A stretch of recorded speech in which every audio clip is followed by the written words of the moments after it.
Après avoir été déçu ou trompé par des doctrines humaines pendant de nombreuses années, il est temps de revenir à la vérité, la parole de notre Père Céleste, et à la façon dont notre Créateur nous a conçus pour vivre. Rejoignez-nous pour étudier les Saintes Écritures et nous rapprocher chaque jour de notre Père Céleste bien-aimé. Bonjour à tous. Oui, vous avez bien lu. Réveillez-vous, chrétiens. Vous devez observer, mettre en pratique la loi, la Torah. Écoutez ce message très intéressant de Paul Nisson, de Torah Life Ministry, et de Lex Meyer, de Under the Line, traduit depuis la chaîne YouTube de Torah Life Ministry. Prenez quelques précieuses secondes, minutes de votre temps. Ce sujet est extrêmement important. Voici le dialogue retranscrit. Paul Nisson. Nous avons un invité de retour, Lex Meyer, qui est un enseignant aux États-Unis ici. Je veux encourager tout le monde à obtenir son site web, et nous le donnerons pendant l'interview ici. Mais disons d'abord bonjour à l'audience. Hey, Lex, tu es allé au collège biblique lors de tes études, et tu pourrais très bien répondre à cette question du jour pour moi, parce que tu as découvert dans le passé l'importance de garder la Torah, et il y a une grande lutte à avoir pour que les gens qui lisent la Bible gardent la Torah aujourd'hui. En effet, il y a beaucoup de croyants non-juifs qui croient en Yeshua, ou je pourrais dire, la plupart des croyants en Yeshua, en Jésus, ne sont pas juifs. Et ils pensent que la Torah n'est pas pour eux. Parce qu'ils disent « J'ai lu la Bible, et il est dit que la Torah est pour Israël. » Et ils pensent qu'ils ne sont pas Israël. Peux-tu clarifier cela, en tant que croyant en Yeshua, en Jésus, toi-même non-juif, mais pourtant observant la Torah? Lex Meyer. C'est en fait une excellente question. Et beaucoup de gens m'ont aussi posé cette question. Pour commencer, nous allons regarder l'Exode, au moment où les commandements ont été donnés au mont Sinaï. Quand Dieu a parlé à Moïse et aux gens qui étaient rassemblés là-bas. Nous devons prendre conscience de plusieurs choses. Premièrement, lorsque les Israélites sont partis d'Égypte, c'était une multitude mixte qui a également quitté le pays d'Égypte avec eux. Cette multitude était composée d'une partie de gens israélites, mais aussi d'une partie qui n'était pas israélite. Il y avait d'autres nationalités, d'autres peuples qui se sont rassemblés et qui ont voyagé avec eux hors d'Égypte, dans le désert et jusqu'au mont Sinaï. Quand Dieu a donné les commandements à Moïse, il y a dit qu'il y aura une seule loi pour vous et pour l'étranger qui habite parmi vous. Exode chapitre 12, verset 49. La même loi existera pour l'indigène comme pour l'étranger en séjour au milieu de vous. Donc dès le départ, nous voyons que les lois pour les Israélites nés dans le pays étaient les mêmes que celles pour les étrangers qui voyagent et qui vivent avec ou parmi Israël. Donc que la loi, la Torah, est pour les personnes nées dans le pays et les étrangers. Nous voyons à nouveau plus tard les prophètes qui parlent d'une greffe, et où les gentils et païens apprendront également la Torah. Puis, nous voyons dans le Nouveau Testament Paul qui parle dans Romains 11 que nous sommes greffés. Il parle de nous, olivier sauvage, greffés et rendus participants de la racine et de la graisse de l'olivier cultivé, qui est Israël. Et il dit que les gentils, c'est-à-dire ceux qui ne sont pas nés naturellement israélites, sont devenus partie d'Israël. Donc, nous-mêmes, qui avons été greffés, nous devenons toujours un avec Israël, même si nous ne sommes pas nés naturellement comme faisant partie d'Israël. Donc cela fait partie de ce qu'est l'Évangile, c'est-à-dire que toutes les nations seraient bénies à travers Yeshua, Jésus, et ce qu'il a accompli. Nous voyons aussi beaucoup de gens qui appellent les fêtes de l'Ancien Testament les fêtes juives, ou célébrations juives, ou ce genre de choses. Si vous regardez dans les Écritures, dans la Torah, Lévitique 23 dit « Parle aux enfants d'Israël, et tu leur diras, les fêtes de l'Éternel que vous publierez seront de saintes convocations. Voici quelles sont mes fêtes. » Lévitique 23, 2. Donc nous voyons que ces fêtes ne sont pas des fêtes juives. Ce sont les fêtes de l'Éternel. Ce sont les fêtes fixées par Dieu, ces jours désignés. Et nous devons garder à l'esprit que lorsque les gens disent « Oh non, Pessa c'est juste pour les Juifs », non, ce n'est pas seulement pour les Juifs. C'est pour tous les gens de Dieu, pour tout le peuple de Dieu. Paul Nisson.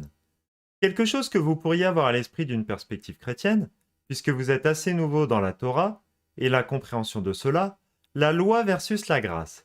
Car c'est souvent ce que l'Église commune enseigne aujourd'hui. Et j'essaye d'expliquer aux gens tout le temps que d'abord Torah ne signifie pas loi. Torah signifie instruction. Et je veux dire que ces personnes ont une incompréhension de ce mot d'un point de vue des Écritures. Mais nous parlerons de cela une autre fois.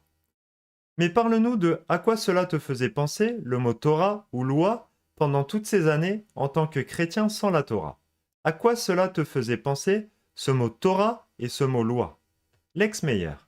Je veux dire que nous sommes conditionnés à penser que la loi égale mal, loi égale servitude, loi égale ancienne. En fait, notre cerveau a été conditionné avec l'idée qu'il y a l'Ancien Testament et le Nouveau Testament. Et dans notre culture, ancien signifie obsolète, remplacé, jeté à la poubelle. Mais ce n'est pas le concept qui est en réalité dans les Écritures. La loi de Dieu est éternelle, elle n'est pas ancienne. C'est éternel, donc c'est pour toujours. Et ça ne peut pas être vieux si c'est pour toujours. Tout comme Dieu est lui-même éternel. Mais la loi et la grâce ne sont pas des termes contradictoires. Ils ne sont pas opposés. Le contraire de la loi est sans loi. L'opposé de la loi n'est pas la grâce. Dans le Nouveau Testament, quand il est dit « Je ne vous ai jamais connu, retirez-vous de moi, vous qui commettez l'iniquité », dans Matthieu chapitre 7, verset 23. Il dit simplement, en quelque sorte, « Retirez-vous de moi, vous les travailleurs, les gens qui n'observent pas la Torah. Vous êtes des gens qui n'ont pas la Torah dans vos vies. » Vous voyez ici qu'il ne dit pas « Retirez-vous de moi, vous qui avez la grâce dans votre vie. » Paul Nisson. Oui, exactement. Lex Meyer. L'opposé de la grâce n'est pas la loi non plus. L'opposé de la grâce est plutôt la colère, la punition et la violence. Et donc grâce et loi ne sont pas opposées. Elles ne se contredisent pas. Vous ne pouvez pas opposer ces termes. Mais vous savez quelque chose qui fait que je suis venu à cette ouverture pour moi, et en fait le fait d'avoir eu des enfants. Quand j'ai eu mon premier fils, j'ai vraiment compris ce que l'amour de notre Père Céleste est. Tu sais, la Bible parle toujours que Dieu est notre Père Céleste. Et je pense que si nous arrivons à bien le comprendre en tant que Père, cela nous aide à mieux comprendre ses commandements. Parce que je sais qu'en tant que Père, je dis des choses à mon fils parce que je veux lui être bénéfique.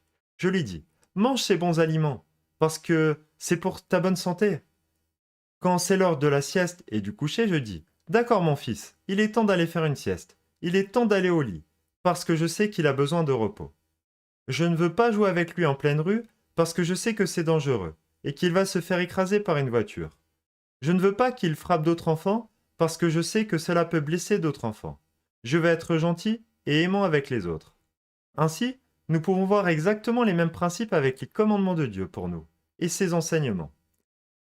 Aussi, comme tu l'as dit, Torah ne signifie pas nécessairement la loi. Cela signifie des instructions. Et donc, nous voyons dans ces instructions, dans sa Torah, voici de bonnes choses propres à manger. Ne mange pas ces autres choses, parce qu'elles sont mauvaises pour toi, et elles vont te faire du mal, et faire du mal à ton corps. Et c'est comme s'il disait aussi, je te donne le Shabbat parce que je sais que tu as besoin de repos. Je veux que tu aies ce jour de repos mis à part, comme un jour spécial. Et c'est un jour pour que nous passions du temps ensemble. C'est pour nous un jour saint, et mis à part pour passer du temps avec Dieu, mis à part de toutes les distractions. Il veut passer un temps spécial avec nous. Il dit en quelque sorte, je vous ai donné des instructions sur la façon de vous traiter les uns avec les autres, d'être gentils les uns avec les autres, et d'être bons les uns envers les autres, de ne pas se nuire les uns aux autres, parce qu'il veut que nous soyons gentils et aimons les uns et les autres. Il veut que nous l'aimions et que nous nous aimions les uns et les autres également. Il dit de ne pas faire ces choses parce qu'elles sont mauvaises. Elles peuvent vous blesser et elles ont de très mauvaises conséquences dans votre vie. Je ne veux pas vous voir souffrir à travers ces choses-là. Paul Nisson. Bien sûr. Tu sais, quand dans les Écritures il est écrit « Vous connaîtrez la vérité, et la vérité vous affranchira » dans Jean chapitre 8 verset 32. Le non-croyant dira généralement que le christianisme va lier quelqu'un ou le limiter, parce qu'il va suivre la Bible et vivre avec. Eh bien le chrétien vivant sans la Torah dira à celui qui suit Yeshua et qui observe les commandements, la Torah, le même message que la personne non-croyante dira à l'observateur de la Torah.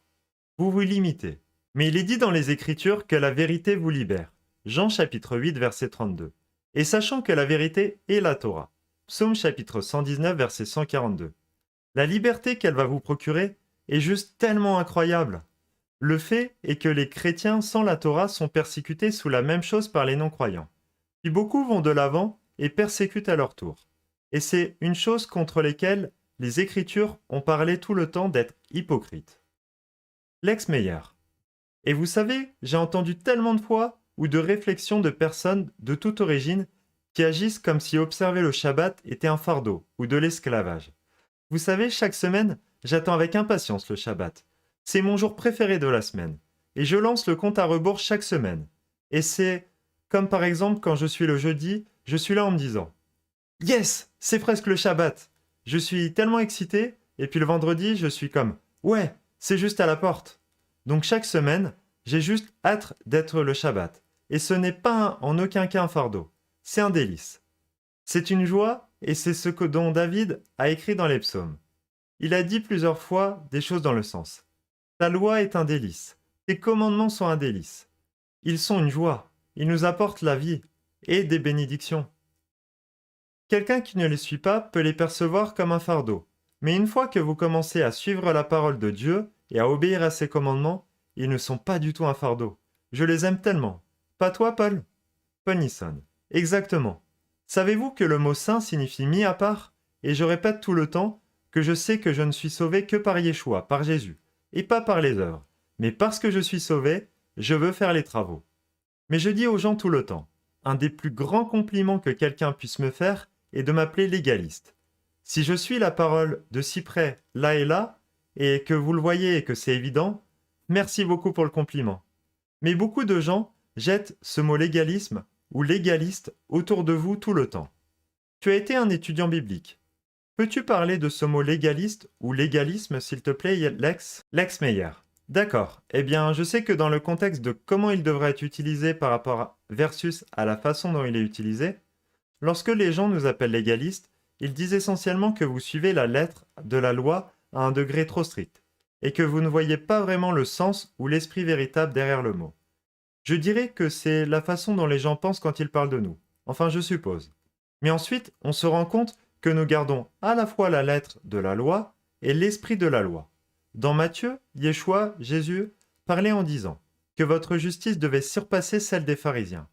Et dans le contexte, juste avant, il dit au verset 27 « Ne croyez pas que je sois venu pour abolir la loi ou les prophètes, je suis venu non pour abolir, mais pour accomplir. » Et évidemment, ce mot accomplir a été déformé par beaucoup de chrétiens. Ils pensent qu'accomplir signifie abolir, détruire. Et donc, je ne suis pas venu pour abolir la loi, mais je suis venu pour abolir. Ce qui n'a pas de sens, aucun sens. Matthieu chapitre 5 verset 18. Car je vous le dis en vérité, tant que le ciel et la terre ne passeront point, il ne disparaîtra pas de la loi un seul iota ou un seul trait de la lettre, jusqu'à ce que tout soit arrivé. Eh bien, le ciel et la terre sont toujours là, donc... Puis il dit, celui donc qui supprimera l'un de ses plus petits commandements, et qui enseignera aux hommes à faire de même, sera appelé le plus petit dans le royaume des cieux. Mais celui qui les observera, et qui enseignera à les observer, celui-là sera appelé grand dans le royaume des cieux. Puis, car je vous le dis, si votre justice ne surpasse celle des scribes et des pharisiens, vous n'entrerez point dans le royaume des cieux. Vous avez entendu qu'il a été dit aux anciens, tu ne tueras point. Celui qui tuera mérite d'être puni par les juges. Mais moi, je vous dis que quiconque se met en colère contre son frère mérite d'être puni par les juges. Que celui qui dira à son frère, Raka, mérite d'être puni par le Sanhédrin. Et que celui qui dira, insensé, mérite d'être puni par le feu de la géhenne. C'était les versets 20 à 22. C'est ces types d'enseignements que nous voyons ici. Et il expose essentiellement ce que cela signifie pour nous. La justice de surpasser celle des pharisiens. Parce que les pharisiens étaient légalistes. Ils seraient ceux qui diraient aujourd'hui, bien techniquement je ne connais pas d'adultère, parce que je n'ai pas réellement forniqué avec cette femme, même si vous savez je la convoite tout le temps. Techniquement je ne commets pas d'adultère avec elle. C'est ce qu'est le légalisme, s'en tirer par une technicité, et être ce genre de légaliste.